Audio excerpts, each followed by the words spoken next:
მუშაობას. ჩინეთში თბილისის მერიისა და საკრებულოს დელეგაციის ვიზიტი გრძელდება. დედაქალაქის მერი დავით ნარმანია და საკრებულოს თავმჯდომარე გიორგი ალიბეგაშვილი უკვე შეხვდნენ ქალაქ ქუითუნის მერს და ადგილობრივი ბიზნესის წარმომადგენლებს. ასევე დაგეგმილია ვიზიტი ქალაქ გუანჯოუში, სადაც ბიზნეს კონფერენცია გაიმართება. დელეგაცია საქართველოში 1 დეკემბერს დაბრუნდება. საუბრეთ თბილისსა და ქალაქ ქუითუნის შორის ურთიერთობების გაღრმავებასთან დაკავშირებით რამდენიმე თვალსაზრისით. ეს არის ექსპორტის განვითარება, ეს არის საინვესტიციო შესაძლებლობების მაქსიმალურად გამოყენება და ჩინური ინვესტიციების გაზრდა თბილისში.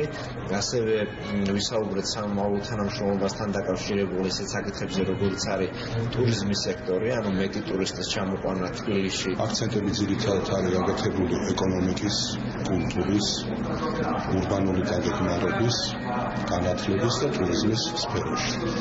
აი ამ მიმართულებით ძალიან ახლად ჩამოყალიბდა ის პერსპექტივები, რომელიც გააჩნია ერთი მხრივ თბილისს და მეორე მხრივ ის შეხვედრა, ის დამოკიდებულება, რომელიც გაამჟღავნა ამ დიდი ქალაქის მერმა.